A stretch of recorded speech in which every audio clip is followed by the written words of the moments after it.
Meus irmãos, a paz do Senhor para todos que estão ouvindo, assistindo.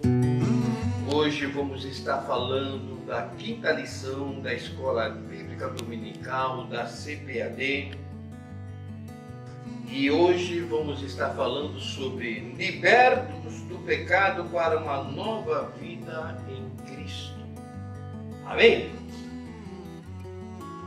O texto áureo dessa lição diz bem assim: mas Deus, que é riquíssimo em misericórdia, pelo seu muito amor com que nos amou, estando nós ainda mortos em nossas ofensas, nos vivificou juntamente com Cristo.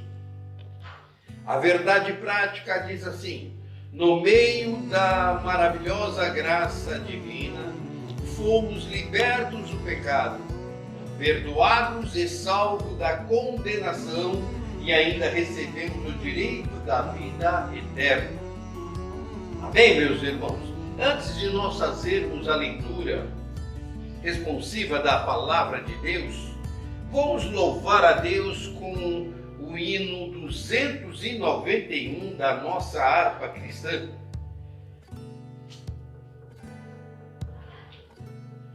A mensagem da cruz. Onde cruz se erigiu, dela o dia fugiu, como emblema de vergonha e dor. Mas contemplo esta cruz, porque nela Jesus deu a vida por mim, pecador. Sim, eu amo a mensagem da cruz, até morrer eu a vou proclamar. Levarei eu também minha cruz, até por uma coroa trocar. Desde a glória dos céus, o Cordeiro de Deus ao Calvário humilhante baixou. Essa cruz tem para mim atrativos sem fim, porque nela Jesus me salvou. Sim, eu amo a mensagem da cruz, até morrer eu a vou proclamar. Levarei eu também minha cruz, até por uma coroa trocar. Nesta cruz padeceu e por mim já morreu meu Jesus para dar-me o perdão. Eu me alegro na cruz, dela vem graça e luz para minha santificação. Sim, eu amo a mensagem da cruz, até morrer eu a vou proclamar. Levarei eu também minha cruz, até por uma coroa trocar. Eu aqui com Jesus, a vergonha da cruz, quero sempre levar e sofrer. Cristo vem me buscar e com ele no lar uma parte da glória eu hei de ter. Sim, eu amo a mensagem da cruz, até morrer eu a vou proclamar. Levarei eu também minha cruz, até por uma coroa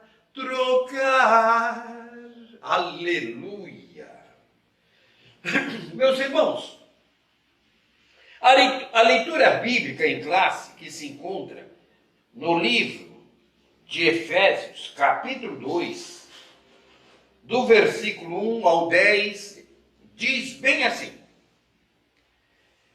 e nos vivificou, estando vós mortos em ofensas e pecados, em que noutro tempo andaste, segundo o curso deste mundo, segundo o príncipe das potestades do ar, do espírito, que agora opera nos filhos da desobediência, entre os quais todos nós também antes andávamos nos desejos da nossa carne, fazendo a vontade da carne e dos pensamentos. Éramos, por natureza, filhos da ira, como os outros também.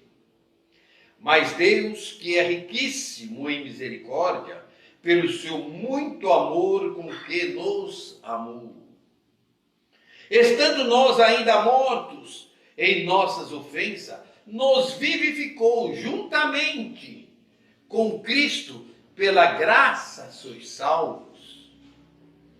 E nos ressuscitou juntamente com Ele, e nos fez aceitar nos lugares celestiais em Cristo Jesus, para mostrar nos séculos vindouros as abundantes riquezas da sua graça, pela sua benignidade para conosco em Cristo Jesus.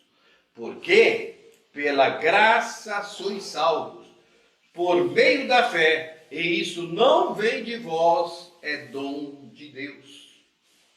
Não vem das obras, para que ninguém se glorie, porque somos feitura sua, criados em Cristo Jesus para as boas obras, as quais Deus preparou para que andássemos nela. Que maravilha! Então, meus irmãos,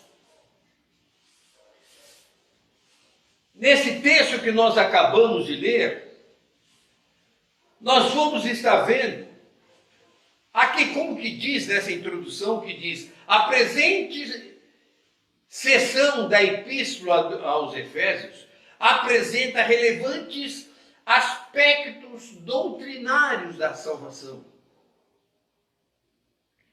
Aqui mostra como que nós éramos e como depois nós passamos a ser. Nela o apóstolo descreve a libertação dos pecados como um favor imerecido, dado por Deus aos salvos, a fim de que eles desfrutassem de uma nova vida em Cristo. Todos nós sabemos, antes de nós virmos para Jesus Cristo, ter uma vida com Cristo, nós estávamos no pecado, nós estávamos irremediavelmente perdidos. Mas a graça de Deus, ela nos atingiu.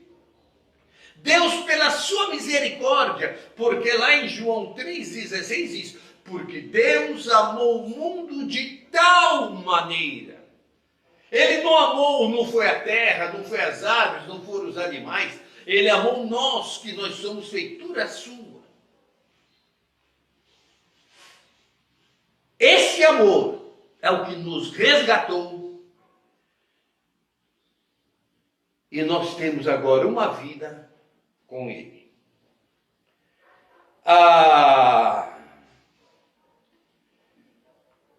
No primeiro tópico, na primeira parte dessa lição, diz assim: a antiga natureza morta em ofensas e pecados. Vamos estar meditando, que tem muita coisa para nós estarmos falando aqui. No início da epístola, olha só, o apóstolo Paulo lembra que antes da regeneração, estávamos mortos em ofensas, pecados, éramos por natureza filhos da ira. Foi o que eu comentei há pouquinho. Por que filho da ira? Porque nós estávamos em pecado. Estando em pecado, nós estamos ofendendo a Deus. Porque Deus, ele nos fez para que nós viéssemos ter uma vida com ele. Então, nós estamos em ofensa. Estando em ofensa significa que nós estamos ofendendo a Deus por causa dos nossos pecados. Na primeira parte desse tópico diz assim, a nossa condição anterior. Veja só que interessante. E nos vivificou, estando vós mortos em ofensas e pecados. Diz o primeiro versículo, que diz assim, e vos vivificou, estando vós mortos em ofensas e pecados. Diz o primeiro versículo, a palavra ofensa, do grego, que é paraptoma, tem o sentido de passo em falso de forma deliberada. O termo para o pecado é amartia, o qual descreve como aquele que erra o alvo. Em vista disso, o homem, sua natureza decaída, é diagnosticado como morto.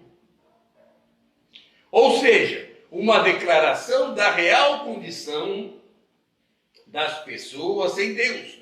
O conceito é de morte moral e espiritual provocada pelo pecado, que inevitavelmente separa o homem de Deus. Vamos então estar meditando sobre isso. Primeiro aqui diz, a palavra ofensa do grego paraptoma, que tem o sentido de passo em falso de forma deliberada. O que é esse passo em falso de forma deliberada? Você está trilhando um caminho.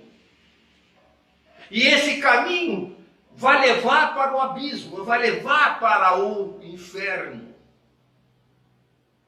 Deus não quer que você vá para o inferno.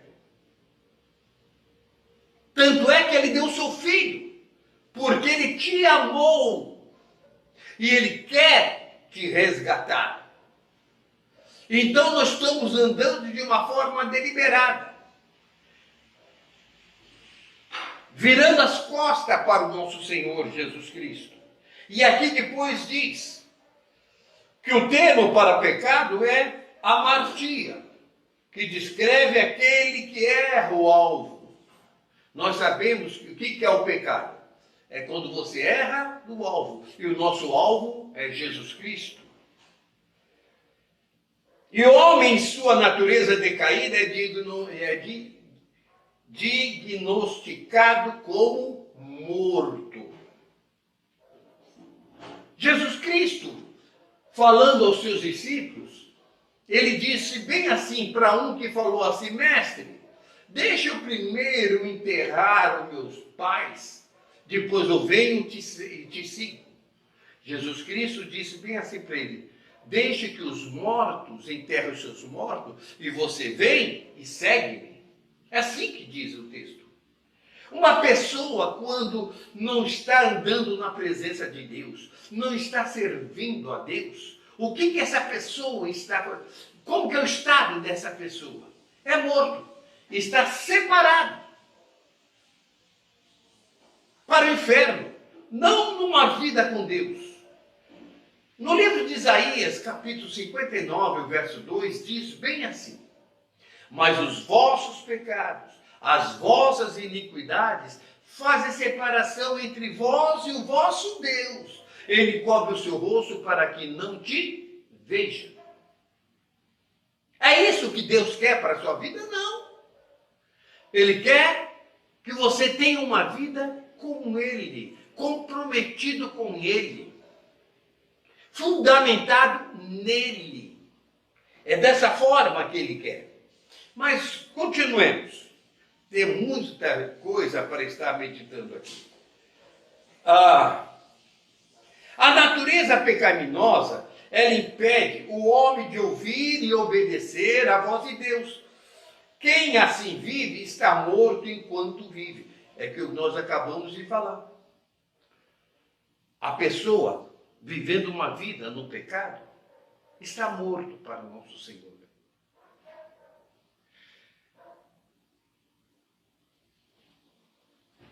Deus não tem nada a ver contigo, estando assim nesta vida. Mas Ele não quer que seja assim. Por isso que Ele morreu lá na cruz do Calvário. Porque Ele te ama. E Ele quer te resgatar. Amém? Continuando. Nossas ofensas e pecados. A má conduta em que noutro tempo andaste é descrita por Paulo por meio da metáfora do ato de andar. Olha só que interessante. Refere-se às atitudes erradas adotadas na vida passada do salvo antes da regeneração. Ó, o versículo 1 diz assim: e nos vivificou, estando vós mortos em ofensas e pecados. Andaste segundo o curso desse mundo.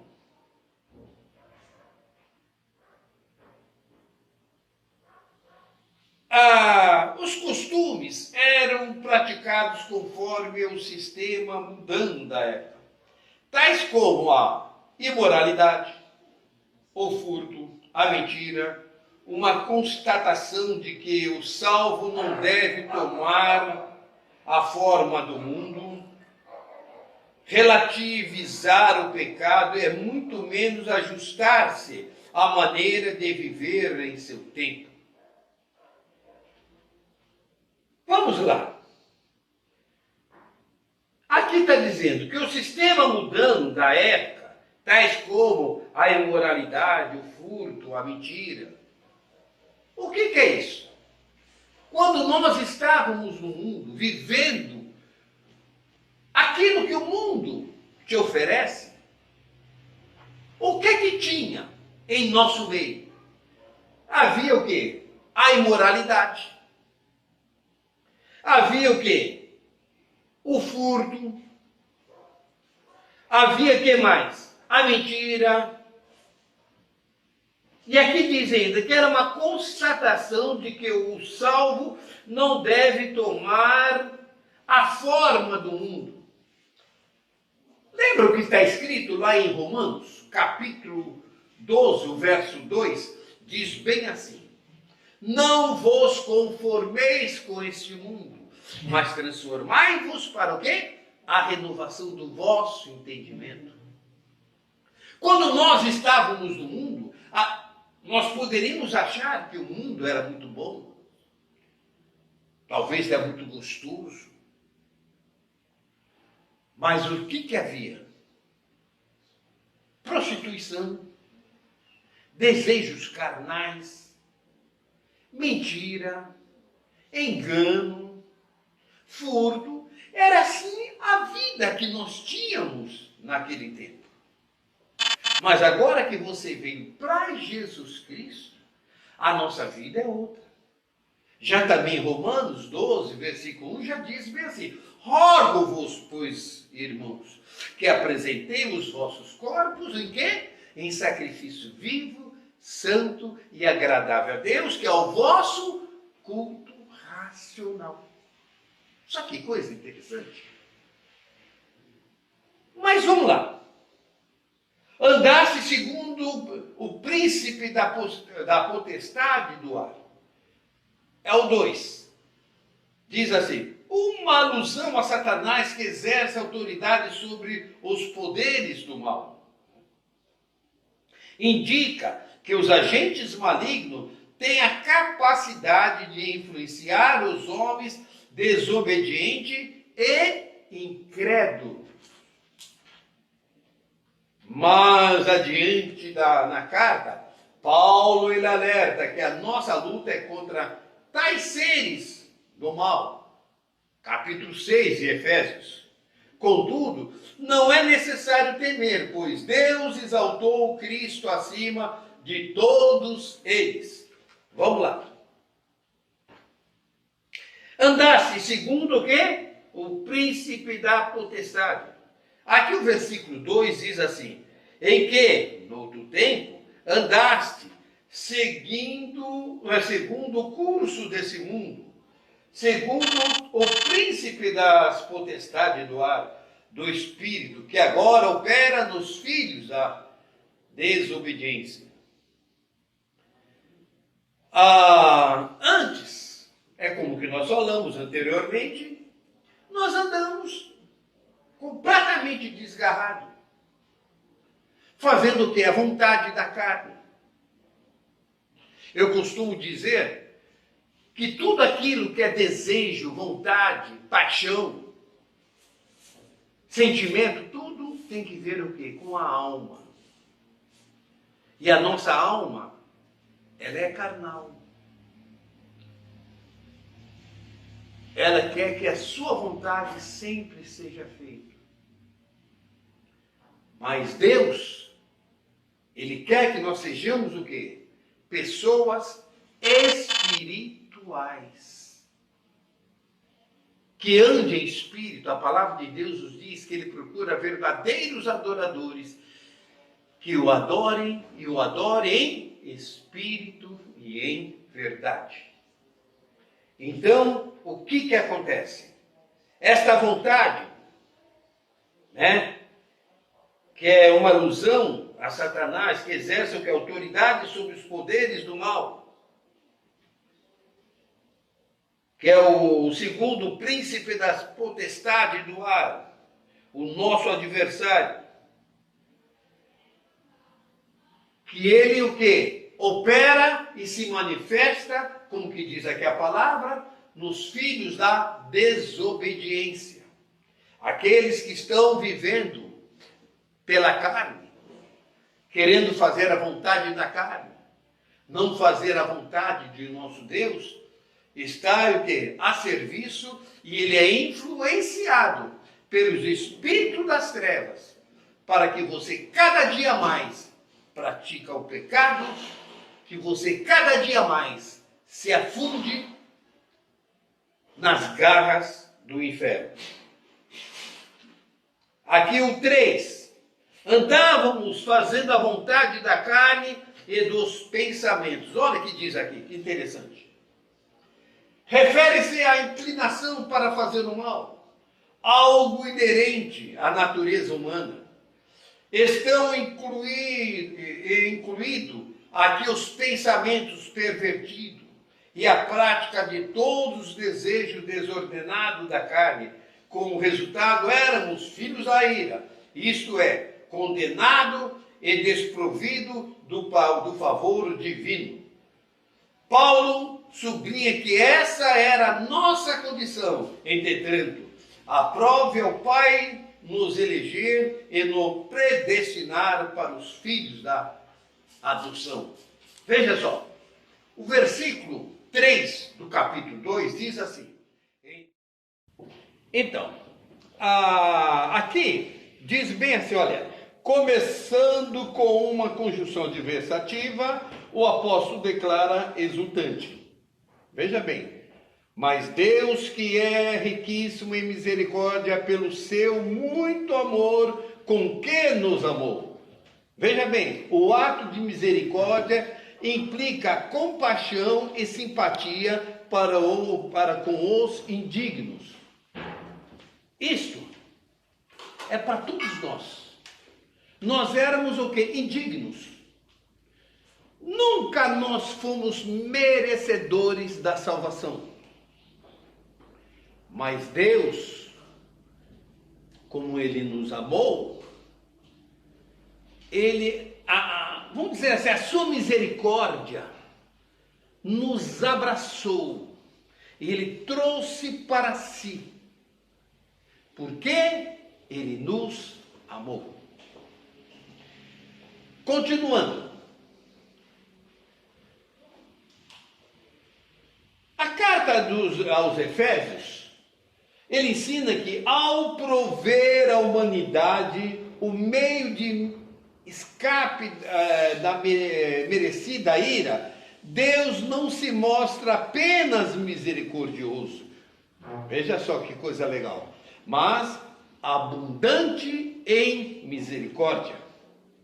E essa riquíssima misericórdia procede do seu muito amor com que nos amou, aquilo que eu acabei de estar falando para vocês. A Bíblia enfatiza que foi a magnitude desse amor que motivou a nossa salvação. É difícil alguém tentar explicar esse amor de Deus, porque o amor de Deus é algo abundante. A palavra nos ensina que os anjos, eles não entendem esse amor que Deus tem por nós. Mas nós recebemos esse amor. Tanto é que o amor dele foi tão grande que ele o quê? Enviou seu filho para que pudesse nos resgatar. E a palavra de Deus diz que o seu sangue, ele nos purifica de todo o pecado. Sabe o que isso significa? O sangue de Jesus Cristo nos torna santo. O sangue de Jesus Cristo, que nos purifica de todo o pecado, nos torna digno, mesmo nós não sendo dignos. Mas vamos continuar, que temos bastante coisa aqui. Olha, a parte 2 diz aqui: vivificados por sua graça, descrevendo as dádivas divinamente concedidas aos salvos, o apóstolo enfatiza que o amor de Deus nos alcançou, estando nós ainda mortos em nossas ofensas. Isso significa que não éramos merecedores desse amor, mas que, mesmo assim, Deus nos vivificou juntamente com Cristo. Essa frase quer dizer que nascemos de novo. Não estamos mais mortos, pois Cristo nos deu vida outra vez. Fomos vivificados sem mérito algum. Tudo foi efetivado por meio da sua graça, o favor imerecido. Meus irmãos, isso é tremendo, é coisa muito linda. Aqui, que nem acabei de ler, dizendo que o apóstolo, ele enfatiza que o amor de Deus nos alcançou. Não que nós tivéssemos alcançado, nós, por nosso mérito de Deus, mas o amor dele é que nos alcançou. Porque nós estávamos mortos. As nossas ofensas, os nossos pecados, que magoaram Deus, que entristeceu Deus, que aborreceu Deus. Ele mesmo assim, ele nos resgatou. Não por nossos méritos, porque nós não merecíamos, mas ele, por seu amor, nos abraçou e nos colocou nas regiões celestiais em Cristo Jesus. Agora, veja só, não estamos mais mortos, pois Cristo nos deu vida outra vez. Nós fomos o que? Vivificados sem mérito nenhum. Tudo foi ativado por meio da sua graça. Imagine você, uma pessoa que não tem nada para oferecer a Deus. Uma pessoa que não tem mérito nenhum. Uma pessoa que está na imundície do pecado. Jesus, ele olha para você, se compadece de você e te resgata. E te dá vida. Porque a palavra de Deus nos diz que ele nos vivificou. Ele nos deu vida. E a palavra de Deus nos diz que Ele nos deu vida e vida em abundância. Mas vamos lá. O apóstolo do Gentil ainda destaca que o poder de Deus nos ressuscitou juntamente com Ele, nos fez assentar nos lugares celestiais em Cristo. Observe que a palavra juntamente indica que Deus concede ao homem os mesmos benefícios alcançados por Cristo: a ressurreição, a vida eterna e o galardão dos céus. Assim, ao conceder tais bênçãos aos homens, Deus mostrou as abundantes riquezas da sua graça. Desse modo, ratificamos que a salvação e seus privilégios são conferidos pela imensurável graça de Deus, o favor divino imerecido. Quando Cristo ele ressuscitou, a palavra de Deus aqui diz em Efésios 2, versículo 6, que nós ressuscitamos juntamente com Ele. E nos fez assentar nas regiões celestiais em Cristo Jesus. Cristo ele aceitou para reinar, como que Ele reina até hoje. Ele nos colocou juntamente com Ele. Aqui ainda diz, olha, que juntamente indica que Deus ele concede ao homem o mesmo benefício alcançado por Cristo. Nos ressuscitou, nos deu a vida eterna e nos deu galardão lá no céu. Aleluia! Na presença do Pai. Nós não merecíamos, mas Cristo, Ele nos concedeu. Amém? Vamos continuar? O tópico 3 aqui diz assim, a salvação não vem das obras. Em Efésios, capítulo 2, versículo 8 ao 10, Paulo ele revela que a salvação não depende de obras humanas, porque pela graça sois salvos por meio da fé. Porém, uma vez salvo, o crente deve praticar as boas obras. Graça como meio da salvação. É a parte 1. Veja só que interessante. A salvação inclui a libertação da morte, da escravidão, do pecado e da ira vindoura. Ao mesmo tempo, permite ao salvo desfrutar de todas as bênçãos espirituais descritas em Efésios do capítulo 2, versículo 1 a 8. Isso significa que nos é concedido as bênçãos espirituais que a Bíblia nos promete. A salvação, o galardão, uma vida de perfeita comunhão com Deus, a regeneração que Deus ele já nos concedeu, uma mudança radical.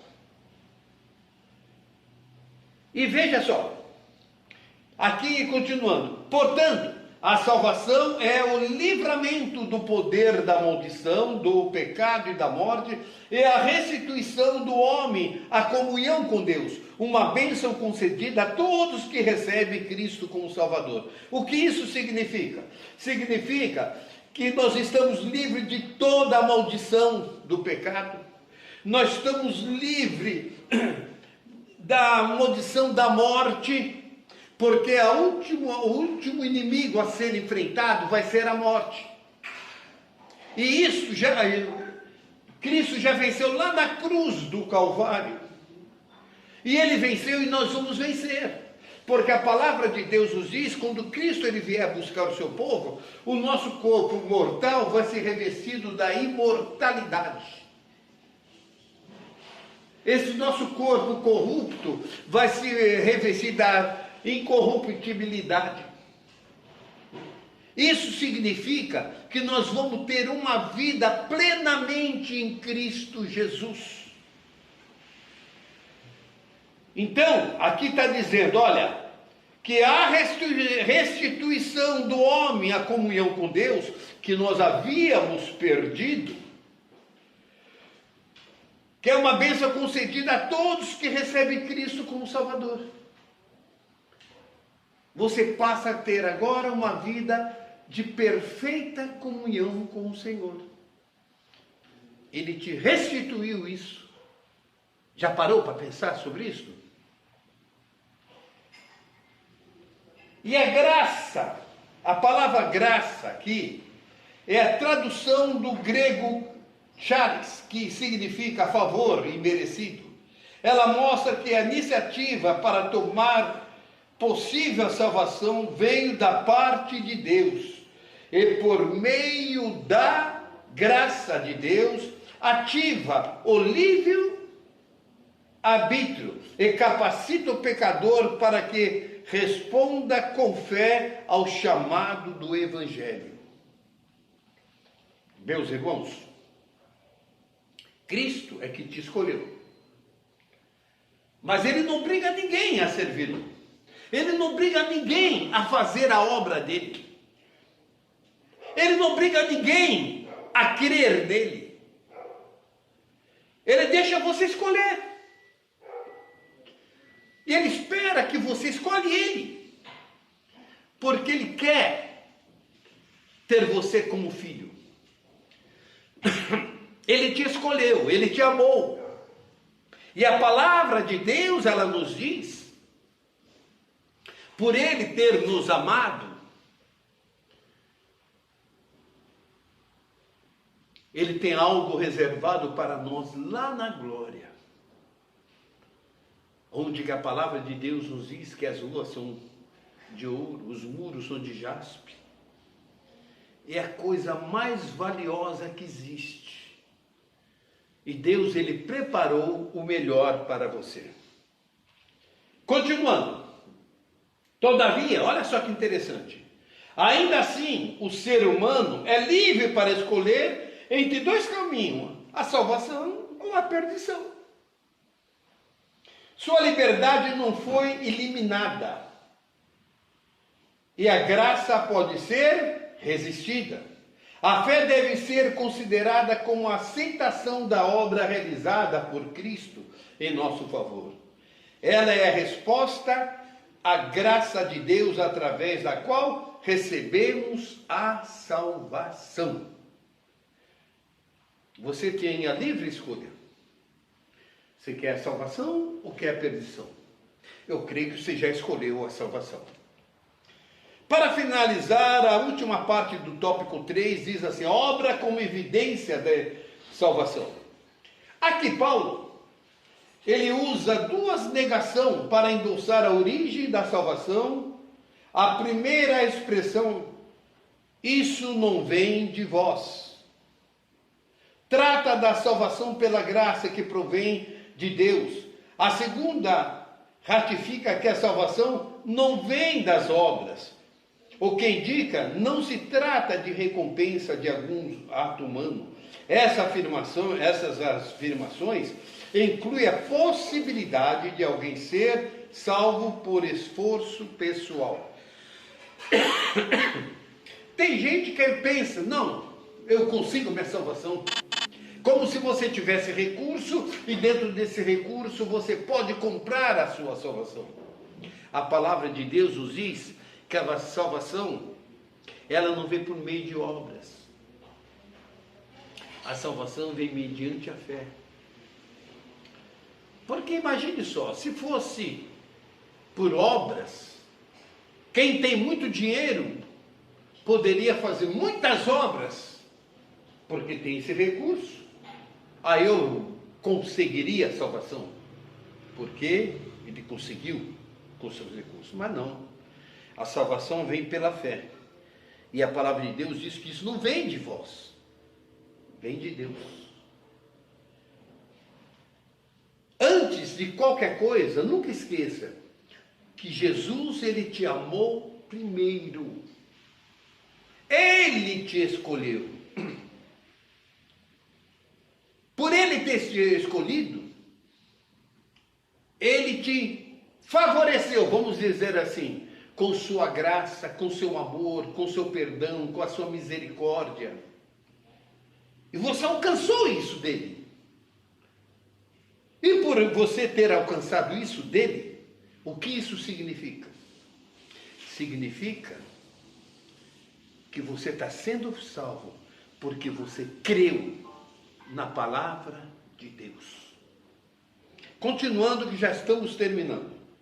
Com a salvação, como a salvação é uma realização divina, agora somos feitura sua, criados em Cristo para as boas obras. Uma transformação ocorreu. Agora em Cristo somos uma nova criatura e as coisas velhas se passaram. Então, meus irmãos, como a salvação é uma realização divina, agora somos o que? Feitura sua, criados em Cristo para as boas obras. Uma transformação ocorreu. Agora em Cristo somos uma nova criatura e as coisas velhas se passaram. O que acontece na vida daqueles que servem a Deus? Você agora tem um novo caráter. Você tem uma nova personalidade. Você passou agora a ter a mente de Cristo. Uma transformação ocorreu. Agora em Cristo somos uma nova criatura e as coisas velhas passaram. Por isso, se antes o apóstolo usou a metáfora do andar numa perspectiva negativa, outrora andávamos fazendo obras más. Agora, por meio de uma perspectiva positiva, somos instados a andar fazendo boas novas. Você viu só como que é? Antes, nós fazíamos obras más, pecando, cobiçando, prostituindo, enganando, fazendo as coisas más, agindo de forma errada. Agora, o Espírito Santo, o que ele faz? Ele te impulsiona para que você venha fazer obras boas. Sabe por quê? Porque ele vive em você. Ele habita em você. Você passou a ter o quê? Um novo caráter. Passou a ter uma nova mente. Sabe o que isso significa? Isso significa metanoia. O que é metanoia? Mudança de mente, mudança de postura. Você agora tem um novo comportamento. Não como meio para ser salvo, mas como a evidência da salvação. É isso. Amém? Então, na conclusão desta lição, diz bem assim: antes da regeneração, éramos o quê? Filhos da ira, condenados à perdição eterna. Por ato do amor divino, por meio de sua maravilhosa graça, nós tornamo-nos filhos por adoção. O Senhor te adotou. Essa gloriosa salvação nos foi concedida independente de nossas obras. A partir da salvação, passamos a praticar boas obras que glorificam a Deus, o nosso Pai. O que acontece? Você tem a mente de Cristo. O Espírito Santo de Deus, ele habita em sua vida. Por isso, os seus atos, as suas atitudes, a tua forma de caminhar, tem refletir Deus em sua vida. E refletindo Deus em sua vida, as boas obras, as coisas que você tem que fazer, elas vão estar te acompanhando. Por isso que a salvação é mediante a nossa fé naquilo que nós cremos. Amém? Só para deixar agora aí que na próxima lição nós vamos estar falando sobre a condição dos gentios sem Deus. É a lição 6 e pelo jeito vai ser muito boa. Amém? Que Deus muito te abençoe. Amém.